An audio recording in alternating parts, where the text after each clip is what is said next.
Cold millionaire falls in love with solo woman who barely has time to love him, and he'll do anything to get her love, but what happened next shocked everyone.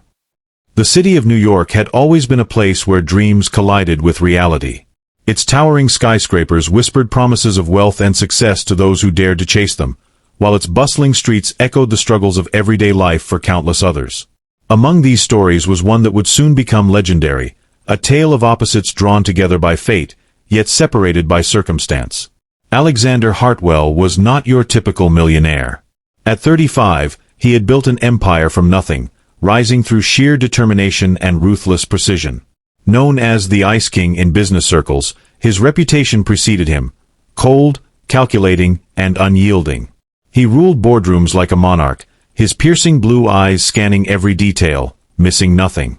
Yet beneath the polished exterior lay a man burdened by loneliness, a void no amount of money could fill.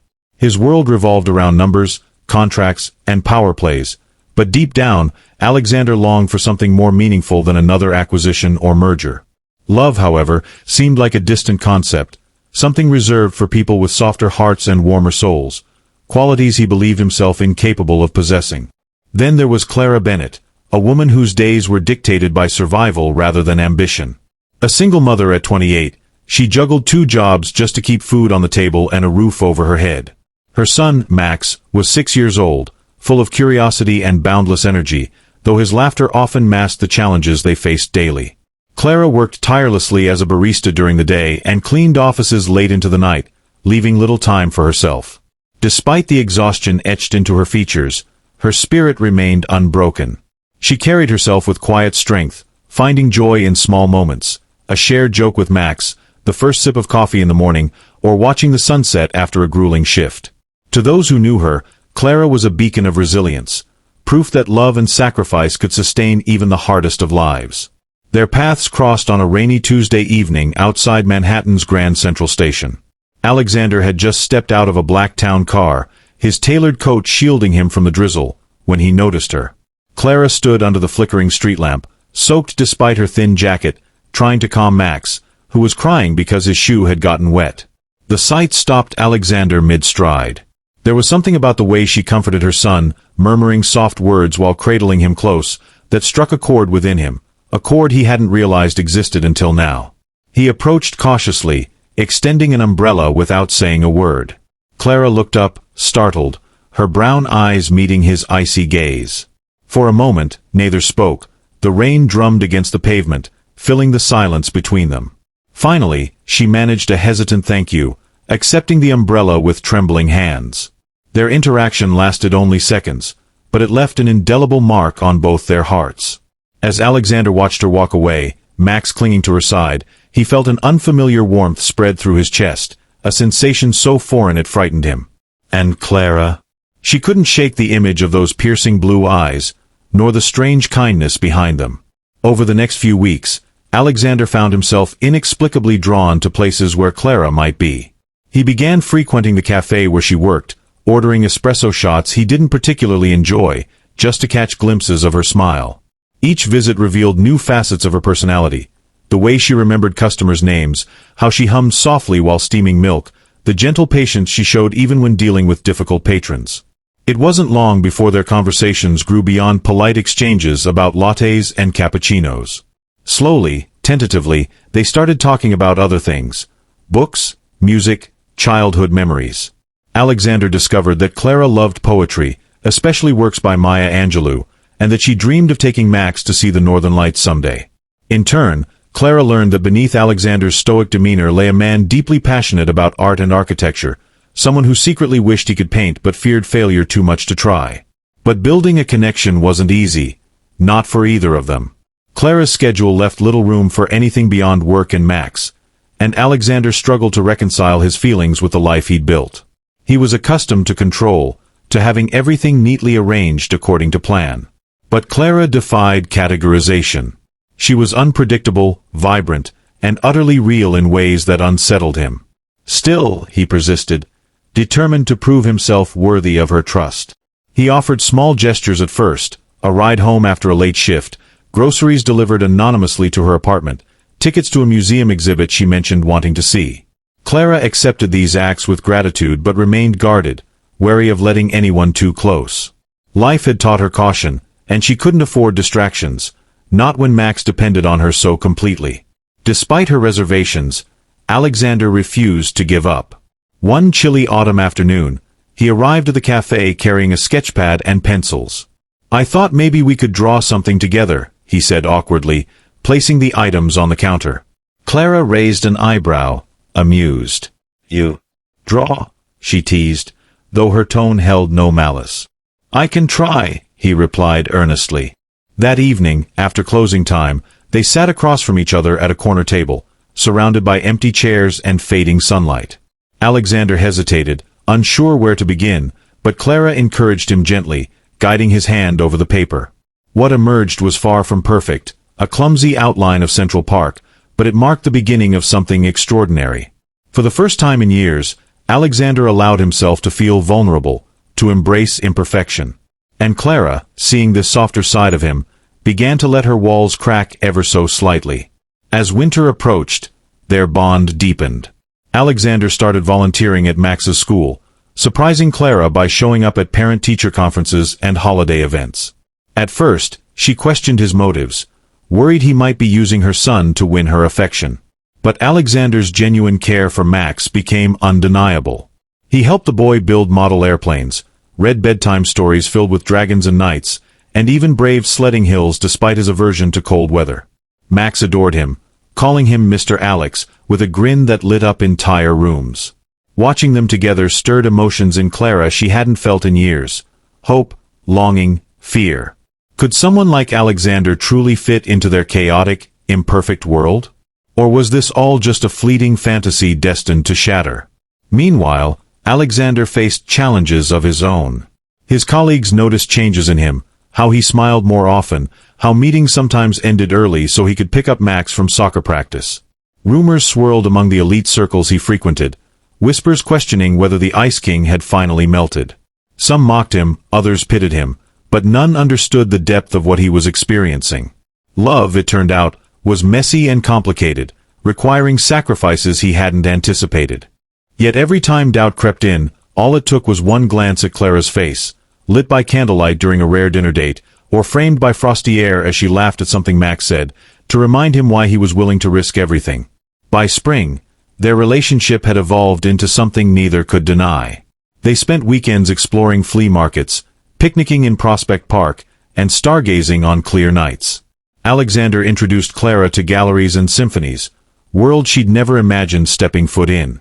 In return, she showed him the beauty of simplicity: homemade meals shared around a wobbly kitchen table, impromptu dance parties with Max, and quiet evenings spent reading aloud by lamplight. Together, they created a patchwork of moments that felt almost magical, stitching together fragments of happiness neither had known they needed. Yet shadows lingered at the edges of their newfound joy. Clara's financial struggles persisted, forcing her to take on extra shifts whenever possible. Alexander wanted desperately to help, to sweep away her burdens with a wave of his checkbook, but he knew better than to offer outright charity. Instead, he devised subtle ways to ease her load, covering daycare costs under the guise of corporate sponsorship, arranging flexible hours at the cafe through discreet negotiations with her manager. These actions weren't lost on Clara, who appreciated his thoughtfulness but couldn't ignore the imbalance between their lives. How could she ever repay him? More importantly, did she want to live in a world where love came with strings attached? Alexander wrestled with similar doubts. Was he truly capable of loving someone selflessly, or was he merely seeking redemption for his lonely past? The question haunted him, gnawing at his resolve. He poured himself into making Clara happy, determined to prove his intentions pure. But the harder he tried, the more he realized how much he still had to learn, not just about her, but about himself. Love, he discovered, wasn't about fixing problems or erasing differences. It was about standing beside someone, flaws and all, and choosing them again and again, no matter the cost. One fateful evening, as cherry blossoms bloomed along the park pathways, Alexander decided to take a bold step. He invited Clara to a gala hosted by his company, an event glittering with champagne flutes and designer gowns. Nervous but excited, she accepted, borrowing a dress from a coworker and spending hours perfecting her makeup. When they arrived, Heads turned. Not because of Alexander's presence, which was expected, but because of Clara's radiant smile, which outshone every diamond in the room. Throughout the night, they danced, laughed, and mingled, momentarily forgetting the complexities of their reality. For once, they felt like equals, united in a bubble of happiness that seemed impenetrable. But bubbles have a way of bursting, and theirs did so spectacularly. Just as the clock struck midnight, signaling the end of the gala, a journalist approached them with probing questions about their relationship. Cameras flashed, capturing Clara's wide-eyed confusion and Alexander's protective stance. The next morning, headlines screamed of scandal. Billionaire CEO courts working-class mom. Speculation ran rampant, painting Clara as a gold digger and Alexander as a reckless romantic throwing away his legacy. Friends warned Clara to distance herself, fearing backlash from society's judgmental glare. Meanwhile, Alexander's board members demanded explanations, threatening repercussions if his personal life interfered with business interests. Caught in the whirlwind of public scrutiny, Clara retreated, overwhelmed by the sudden invasion of privacy. Alexander, desperate to shield her, proposed solutions ranging from legal action against tabloids to relocating entirely. But Clara shook her head, tears streaming down her cheeks. "This isn't us," she whispered, her voice breaking. "We're stronger than this, aren't we?" Her words struck a chord within him, forcing him to confront uncomfortable truths. Had he pushed too hard, too fast? Was his desire to protect her actually suffocating her independence? In the days that followed, they navigated uncharted territory, grappling with insecurities and fears neither had anticipated. Clara questioned whether she deserved such devotion from a man like Alexander, while he doubted his ability to provide the stability she craved. Yet amidst the chaos, tiny glimmers of hope remained. Max continued to adore Alexander, bridging gaps with hugs and crayon drawings. Neighbors rallied around Clara, offering support and reminding her of her worth. And Alexander, stripped of his usual armor, began to understand the true meaning of partnership, not domination, but collaboration. As summer approached, bringing with it longer days and warmer nights, they reached a crossroads. Alexander stood on Clara's doorstep one evening, holding a bouquet of wildflowers picked from a nearby field. His suit jacket was gone, replaced by rolled-up sleeves and a look of raw vulnerability. "I don't know what happens next," he admitted, his voice steady despite the storm raging inside him. "But I do know I'm not giving up. Not on you, not on us." Clara stared at him, torn between fear and faith. The road ahead promised uncertainty, perhaps even heartbreak. But as she reached for his hand, intertwining their fingers, she realized something profound. Love wasn't about guarantees. It was about courage, the willingness to leap, even when the landing was unknown. And so, their journey continued, unfolding in ways neither could predict. Challenges loomed large, testing their resolve and reshaping their understanding of love. But through it all, they clung to one truth. Whatever happened next, they would face it together. Because sometimes, the most beautiful stories are the ones written in the spaces between certainty and chaos, where hearts dare to believe in possibilities yet unseen. Their decision to face the challenges together marked a turning point, but it didn't mean the road ahead would be smooth. The media frenzy surrounding their relationship only intensified, with paparazzi lurking outside Clara's apartment and reporters hounding her at work. Alexander did everything in his power to shield her from the storm. He hired security teams, issued cease and desist orders to invasive journalists, and even considered stepping down as CEO of his company to protect her peace. But Clara, ever resilient, refused to let fear dictate her life. "You can't fight every battle for me," she told him one evening, her voice firm yet gentle. "I'm not fragile, Alex. I've been fighting my whole life. What scares me isn't what they say, it's losing myself in all of this." Her words struck a chord deep within him. For so long, Alexander had approached love as if it were another business deal. Identify the problem, devise a solution, execute with precision. But Clara was teaching him that love wasn't about control or protection. It was about trust. Trust that she could handle whatever came their way, and trust that he could stand by her without trying to fix everything. With renewed determination, they decided to confront the scrutiny head-on. Clara agreed to sit down for an exclusive interview with a reputable journalist, not to defend herself, but to share their story on her terms. She spoke candidly about her life as a single mother, her struggles, and her dreams. She talked about Alexander not as some fairy tale prince who swept her off her feet, but as a man who saw her for who she truly was, flaws and all, and chose to stay anyway. Her authenticity resonated with readers, silencing many of the critics and earning her unexpected allies.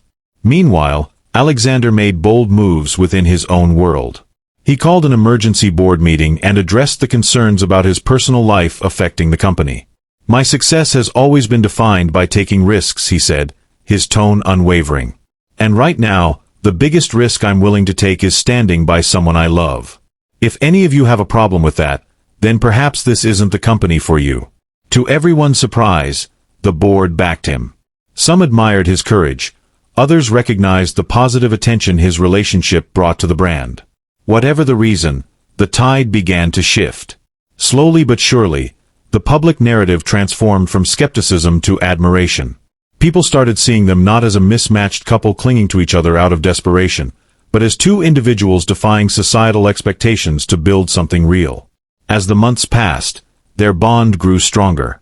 Alexander continued to adapt to Clara's world, learning to appreciate the beauty in simplicity. He traded black tie galas for family game nights, fine dining for home-cooked meals, and luxury vacations for weekend camping trips with Max. In return, Clara introduced him to parts of herself she'd kept hidden: the poet who scribbled verses in notebooks late at night, the dreamer who still believed in magic despite the hardships life had thrown her way. One crisp autumn morning, Alexander surprised Clara with tickets to Iceland. It was a trip she'd mentioned wanting to take years ago, back when such luxuries felt like distant fantasies. "We're going to see the Northern Lights," he said, handing her the envelope with a shy smile. "Just like you always dreamed." Tears welled up in her eyes as she hugged him tightly. "How do you remember these things?" she asked, her voice trembling. "Because you matter," he replied simply. "Every little detail about you matters." The trip became a turning point in their relationship. Standing under the shimmering green and purple hues of the aurora borealis, surrounded by snow-covered landscapes and the quiet hum of nature, they felt more connected than ever before. Clara leaned into Alexander's embrace, feeling safe and cherished in a way she never thought possible. And Alexander, looking down at her, realized that he no longer felt the emptiness that had once consumed him. She had filled it, not with material wealth or grand gestures, but with love, laughter, and the kind of acceptance he'd never known he needed. When they returned home, life resumed its usual rhythm, but with a newfound sense of purpose. Clara enrolled in night classes to pursue a degree in social work, inspired by her desire to help others facing similar struggles. Alexander supported her fully, rearranging his schedule to ensure he could attend Max's school events and spend quality time with them both. Together, they created a life that blended their worlds seamlessly, a testament to the power of compromise and mutual respect. But just as they began to settle into this new chapter, fate threw them one final curveball. During a routine checkup, Max was diagnosed with a rare medical condition requiring extensive treatment. The news hit Clara like a freight train, shattering the fragile sense of stability she'd worked so hard to build. For days, she withdrew into herself, consumed by guilt and fear. How could she afford the treatments? What if something went wrong? Alexander, sensing her despair, stepped in without hesitation. He arranged consultations with top specialists, covered medical expenses, and ensured Max received the best care available. But more importantly, he stayed by Clara's side through every sleepless night, every tear-filled conversation, every moment of doubt. He reminded her that she wasn't alone, that they were a team, and together, they could overcome anything. Max's recovery process was long and arduous, but his resilience mirrored his mother's. With each small victory, a successful surgery, a milestone reached, he grew stronger, buoyed by the unwavering support of the people who loved him most. And through it all, Clara and Alexander's love deepened, forged in the fires of adversity and tempered by shared triumphs.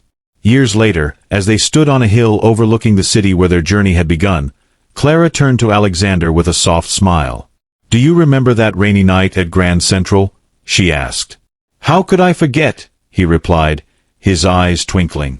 "That was the night my life changed forever." She nodded, leaning her head against his shoulder. "Mine too. I never imagined we'd end up here." Here was more than just a physical place. It was a testament to the life they'd built together. A life filled with challenges, yes, but also with joy, growth, and an unshakable bond. They weren't perfect, and neither was their story. But perfection wasn't what made them extraordinary. It was the courage to keep loving, even when the odds seemed insurmountable. As the sun dipped below the horizon, painting the sky in hues of gold and crimson, Alexander took Clara's hand in his. "Whatever happens next," he said, echoing the promise he'd made years ago, "we'll face it together." And in that moment, surrounded by the city that had witnessed their transformation, they knew they were exactly where they were meant to be. Their love story wasn't just about a millionaire falling for a solo mom. It was about two souls finding each other in the chaos of life and choosing, over and over again, to build something beautiful amidst the broken pieces.